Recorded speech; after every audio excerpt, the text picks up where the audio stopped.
Hello, I'm Liam Fogarty. Welcome to the programme. Liverpool has always been a city of big ideas, and my guest today has some big ideas of her own. She's an entrepreneur, businesswoman and a campaigner. She hopes to turn a Liverpool eyesore into a park in the sky. Her name is Kate Stewart. Kate joins me today. How are you doing? Hi, Liam. This park in the sky is based around the Churchill Flyover, which people will know as that kind of enormous concrete strip of road Divisive that thing, barrels yeah. into Dale Street. Yeah. The council, I think officially, wants to knock it down. Yeah. You want to save it. Why? Oh, there's so many reasons to save it. Knocking it down is going to cost an awful lot of money. It's going to be very disruptive to the city. There are 25,000 tonnes of concrete in it. That's not a good thing to want to put anywhere, is it, really? It's kind of, it creates quite a big problem around energy and recycling, etc., landfill. But more importantly, it is a structure, as you said, that's kind of very prominent in the city. It is quite divisive, and it does cut off parts of our community. It's in an area which has traditionally had some housing there, which has learning there, it has the universities there, etc. And it has our main cultural attractions there. It has the museum and the gallery and our fabulous new library. So we feel really it's time that area of town was reclaimed. It's kind of an unpleasant thing within the middle of that. And you've helped to found this organisation, the Friends of the Flyover. Yeah. Yeah. What plans have you got for this enormous concrete structure? Well, there's three of us founded the Friends of the Flyover, yeah, a little over a year ago, so it's been quite a fast-moving project, really, to be honest. We've achieved an awful lot in that time. For us, it's about 3 layers. So there's the flyover, which some traffic is on, not a lot of traffic, which is another reason why the project's come about. Then there are walkways underneath, and the walkways are used an awful lot by students and residents that live around Marybone, St Anne's, etc. And then there's a lot of really interesting space underneath it. So we've got plans that cover all of those layers, if you like. And our plans for the ground level are quite immediate. So we've put what we call a pre-app planning application in, and we've put in a 5-stage project. And we're going to be doing some really cool things on the ground very soon in the new year. But the thing that made all the headlines the top level. Was the top level. It was, this yeah, kind of walkway in the sky. Yeah. Now, in July 2014, you and your group seized control of this, and you took it over for a day. Yeah. What did you get up to? We had an amazing thing called Flyover Fest. Great fun day. It was kind of like a come and experience the city, come and experience the flyover from up there. We had traders up there, so food vans, all local traders, food and drink, etc. We had birds of prey. We had people doing workshops of painting on the floor with young people, talking about their vision for the flyover. We had lots of planting. We displayed all our ideas and we got lots of feedback. We did 5 hours of filming. We did a chat show. We did a 5-hour chat show which was filmed. So we've got a lot of footage about what people think about the flyover. And we had performers up there. We had music and theatre, etc. And primarily it was about people going up onto that level as pedestrians, as cyclists, and actually just experiencing the beauty of the city from up there. Because there are some great views, aren't there? Because you look down onto St John's Gardens and there's the museums and so on. Yeah. What kind of things did people say to you? Gosh, we've been so overwhelmed by the amazing things that people have said that we've published a book about it, actually. We've got a book of quotes. One of my favourite quotes is one of the directors in the museum says, "This is the best idea in Liverpool in 20 years. I am just really cross it's not my idea." And I think that's the feeling, really, is people are just kind of like, what's not to love about it? There are 1 or 2 other cities in the world which have done this. They've taken either old elevated railways or roads. Yeah. New York is one. I think Mumbai is another. Yeah. Paris is another. Paris is another. Yeah. And what kind of inspiration are you taking from those? It's really interesting because the 3 of us, none of us have been to the High Line, although obviously we're very aware of it. That's the one in New York. That's the one in New York, which is the famous one. And people we do get tagged a little bit as being Liverpool's High Line. I think what's really in common with all of those projects is that what they've done is regenerate an area. They've produced another tourist attraction. And Liverpool's really keen at the minute to develop our visitor stay. So I think visitors stay in Liverpool something like 1.6 days, 1.6 nights is the average visitor stay. And there's a lot of facts and figures around if we could get that up to 2 nights, if everybody that came on average to the city stayed for 2 nights, the immense impact that would have on our economy. So, you know, we're going to create another visitor attraction. We're going to create another performance space or stage or event space, etc. I think what we take from the projects that you've talked about is actually more about how they've happened. So it's less about we're going to look like the High Line, because we're not. It's a very different structure. It's in a very different space. The scale's very, very different. But we've been in touch with the founders of the High Line, and their journey, if you like, from the idea in the pub, which they had, which we had, you know, to how they made it happen, how citizens made it happen. And I think that's what's exciting about the Flyover project, is that it's citizen-led. Of course, the Flyover is owned by the council, Yeah. and the council's initial idea was to just demolish it. Yeah. Are the council helping or hindering your plan to build and They're to helping. retain the Flyover? They're helping. And I think it's really important to say that there's a published document, which is a vision for the city called the Strategic Investment Framework. And there are lots of visions within that. And one of them is to redefine the public space around the St George's Quarter, basically, the Heritage Quarter. And as a result of that, to demolish the Flyover, because it will become even less used and less important than it is now. There isn't a timescale on that, and there wasn't a budget put against it, but we've identified the cost of being about 4 million, and the council now agree with that. So whilst we are working with them in lots of different ways, there's still no timetable for taking the traffic off it. But we're working with different officers, we're working with transport, we're working with planning, we're working with urban design, we're working with licensing and parks, etc. So all of those different departments we're working quite closely with, and then we're working with elected members and the mayor. And are they as excited about it as you are? Yes, I think that's the really interesting thing, is that actually it doesn't really matter what anyone's role is, what their job is. Actually, on a personal basis, people just think this is an amazing idea. You mentioned the figure of £4 million to make it happen. We all know what state the council finances are in. They don't have £4 Money million. is tight. Yeah. So is this simply, quite literally, pie in the sky for a while, or are you waiting for a big outside benefactor to come in? We're not expecting the council to pay for this, and I think that's really important. We would expect the council to contribute, but we're not expecting the council to pay for this. So, and I think that's, you know, that's kind of quite a vital thing about why we've done this. This was one of a number of ideas that a group of us put forward, and we called them provocations for the city. And we did it because we love our city, because we're really passionate about it, and because actually, to be frank, in times of austerity, in recessions, that's when the best creative ideas come out of it. And we kind of said, well, we work in design, built environment, let's give a gift to the city of these 5 ideas.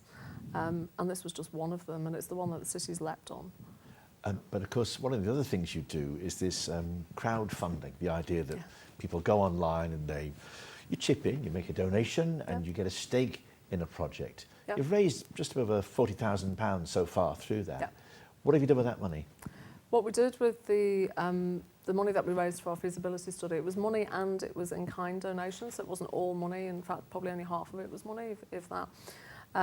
It was around doing the feasibility and testing the idea. So we've done lots of surveys, lots of kind of looking at the history of the Flyover, its construction, its condition now, what it's going to need in the future to keep it up in the air, as it were. We've done more design work. We've used it to fund the submission of our application to the planning department, which was a very complex application, to be honest. If you imagine it being on these 3 levels, and then also it's a staged process. So we're looking at, as I said, about a 5-stage programme. And to do more public consultation and to do things like the Flyover Fest event. We did an event at Light Night in May. So we've done 2 really big events, and then we've done smaller events and meetings with stakeholders, basically. So say you do convince the council this is the way to go, and you raise the money. What kind of things can we expect to see on the Flyover as we walk or indeed cycle across it? We're viewing it as the whole site. So across the whole site, we expect there to be a visitor centre. So something that actually connects those 3 levels that I've talked about. Because at the minute, you can't get from being on the walkways to being on the carriageway. At the moment, there's no need to do that. But we imagine there being some sort of structure and building that would do that. And that will also be a kind of, an indoor space for learning. We've developed 5 themes, so we're working around learning and education as one overarching theme, then around community and culture. So it's very much an event space. There will be performances, there will be dance and music and theatre, etc., and public art is quite a big part of that. Nature and ecology is really important. So in terms of growing the right plants there, plants that will not only survive, but plants that will enhance the atmosphere there. And then also, I've forgotten. You've got plenty on your plate, Kate. It's understandable you'd forget. Health and well-being, there you go. Of course. We'll pause there for a moment. We'll be Okay. back with Kate Stewart shortly.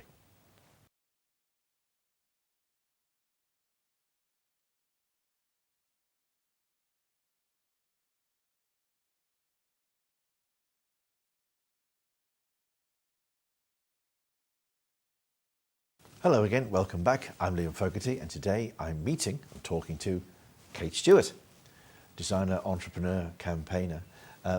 Kate, we've spoken about your campaign to restore the Churchill Way flyover and to turn it into something extraordinary.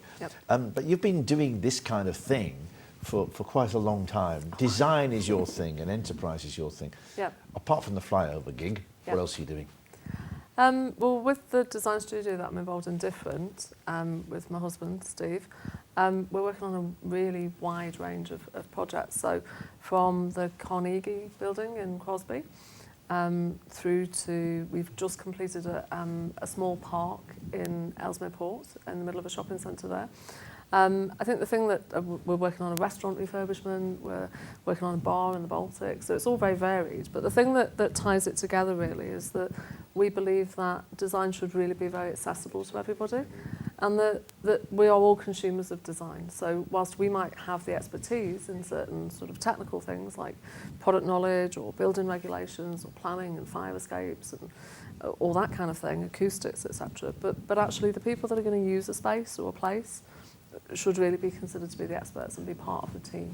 When clients come to you, do they think of design as it were, the cherry on the cake, something that you kind of add on, or do they put it at the centre of what they're trying to do? I hope that they put it at the centre. When they come to us, that's a quote. I don't know, when they come to us, they might not. You know, when they come to us, they may think of it as an added extra, although we've developed a reputation for our process. But actually, our belief is that it's at the centre and that it can change an outcome. So it can make a business more profitable, it can help retain customers, it can give staff a better process to work in and be more effective and feel more valued.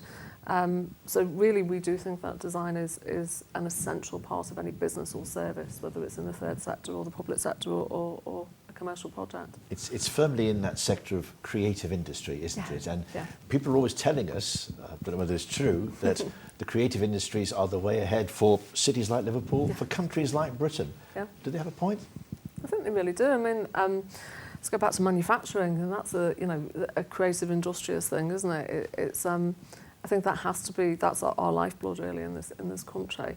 And the creative industries turn over a massive amount of money, and are actually a really, really popular export from the UK. So, and Liverpool's really renowned for it. I think you can be travelling anywhere in the world and say you're from England, and people just go, oh yes. If you say you're from Liverpool, then people are like, oh, we know it for its outspokenness, but also its creativity and its. But as a country, do you think Britain gets design? I mean, we always think of a place like Italy, where everybody is impeccably dressed and their beautiful cars, their wonderful food. The British would kind of put other things before design, don't they? Yeah. Is that changing, do you think? I think it's, I mean, I try to not be too sort of snobby about design, or I can get really, really picky about typography. It's just as I get older, I'm getting worse at that. But I think for us, we just think it's a little bit more ubiquitous. It's not about being really precious about something. It's not about it having to have a designer label, and that's not how I feel about design anyway. But, and what about children and young people? Should they be taught about design? Do you know what? They could teach us. I mean, and that's one of the things that we find is that, I mean, it's that whole thing about creativity getting drummed out of us and processed out of us in school, which I think it really does. And we do a lot of projects where the stakeholders are young people. So we've designed schools all over the country. We've designed schools in the Cayman Islands. So, but we've designed schools where we have literally sat on the floor with 7 and 8-year-olds and got them to design the space they want to be in every day. Is it very much about pointing people in the right direction so they do the hard work? Is that what you're about? It's about freeing up their imagination, I think, and that's one of the really interesting things. I think when you ask people what do you want, that's a very closed question. They don't really necessarily know. You've got to widen their frame of reference, really. So I think that, you know, if you ask a teacher what kind of classroom they'd like to teach in, they'd like to teach in one that the roof doesn't leak in and the computers work, and that's their only scope of reference. But actually, if you take them outside of that world, and that's something that we do, and we'll talk to them about modern workplaces, and we'll talk to them about buildings that are not traditionally learning spaces, but actually kind of think differently about it, then, you know, how might you operate in this space? And the question, I suppose, anybody involved in design has to answer is, Ikea a good thing or a bad thing? I'm fine with it. I hate going. I hate going.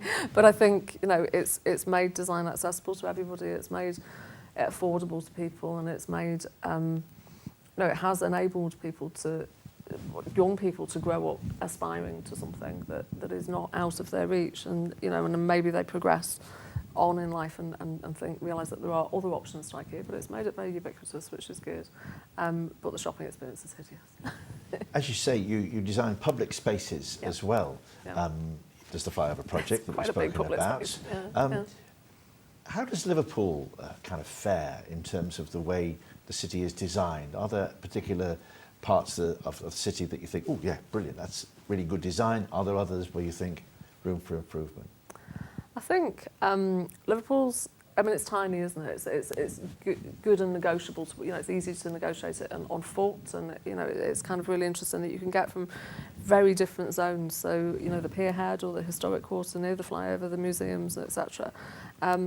Or you can be in somewhere like Liverpool One, and they're very, very close to each other. And I think that's probably a good thing. I'm quite a fan of not being very prescriptive, so kind of not saying, well, you can't build something like Man Island next to the Three Graces, because it's a contrast. I quite like that, and I think certainly on the continent as well, I've seen really fabulous examples where a listed building that's a ruin, they're really comfortable building something out of glass next door to it, and I think that contrast is really important, and it shows us what was good design then and good design now, and I think that's really good. And of course, Liverpool is now home to the current winner of the Sterling Prize for Architecture, which is the Everyman Theatre in Hope Street. Yeah. Are you a fan? Completely and utterly, yeah. And my life story, I normally start it off by saying, well, when I was 17, I ran away and joined the theatre. So from the age of 17, I worked in theatre. That was my first career. And my very first sort of, you know, my formative years in theatre were spent at the Everyman. So I'm a kind of the golden era of the Everyman girl, really, sort of working there in the 80s with amazing directors like Han and Glenn, and seeing some of our most fabulous acting talent come through there. So I was very, very apprehensive about going back to the new building, very scared, as a lot of us from that era were, but it's a complete joy, a complete and utter joy. Yeah. And one of the other things you do is you own a company called Made Here, which encourages local people to make things, crafty things, I suppose you could say. I think, well, it encourages, what it does is encourages local people to buy locally made things. So it's very much, we have a shop, but I wouldn't describe us as a retailer. So, I mean, you know, to the public, we're a shop in the Met Quarter. But I would say really we're about economic development. We're about supporting the city and marketing the city. So we support about 60 businesses, small-scale businesses, sort of one-person, two-person, you know, operations, all creative, all, you know, amazingly talented people. So we're showcasing talent in the region. But we're making sure that people who spend their money in Liverpool's shopping area have an option to spend money that stays in the economy. And this is in the kind of the craft sector, so working with fabrics, working with artwork, sculpture and so on. Yeah, art, jewellery. So I'm wearing jewellery from the shop. We sell a lot of art, a lot of jewellery, a lot of cards, greetings cards, lots of homeware, so ceramics and textiles, as you said. Can people make a living doing that, Kate? Because you hear from people who maybe do it for pin money, but a bit extra. Yeah. Maybe people who've retired. Yeah. But is it a proper functioning part of the economy? It's a proper job. It's a proper job. What's been really, really rewarding in our kind of 3-year journey is that we have seen a handful, you know, not tens of them, but a handful of people who have started off doing it whilst also working part-time and who have now quit their part-time jobs because that side of the business life has become more and more successful, and they've managed to feel they can take the leap into doing that on a full-time basis and supporting families through it. Yeah. We read a lot in Liverpool about the independent sector, Yeah. new independent shops, Yeah. independent businesses, promoters and so on. Is that a kind of add-on to the core of the Liverpool economy, or is it the future I think of it's the the Liverpool future. economy? It's the future, and I speak a lot at conferences around independent retail and the future of the high street and things like that. And one of the things I would say is that in our shop in Made Here, people will quite often come into the shop and you literally see them kind of go, breathe a sigh of relief that they found that independent. They found something that isn't part of a national chain on the high streets, etc. And I think when you look at the economics of the high street, you look at the rates and the rates more than the rents necessarily that are being charged and the service charges that are being charged. And you look at the kind of the pattern of retail landlords just wanting to make 2 little units into a big unit and get a big national chain in. And then if you look over the last 2 years, how many big national chains have gone bust and how many big national chains have made how many people redundant? And the little independents don't seem to go under. They will struggle on, and but they will continue to employ people and they will continue to contribute to the local economy. So. But briefly, how can the independents kind of club together to make sure there's strength and safety in numbers? I think we're quite good at that in Liverpool. I think we're quite good at joining the band, aren't we? We've got the Independent Liverpool guys, we've got the Independent Business Awards, Merseyside Independent Business Awards. I think we're quite good at acknowledging it, and we like to be different, don't we? We like to celebrate our difference here. So. Kate Stewart, keep on being different. That's all for today's programme. Do join us again sometime in the near future. Until then, from me, Liam Fogarty, goodbye.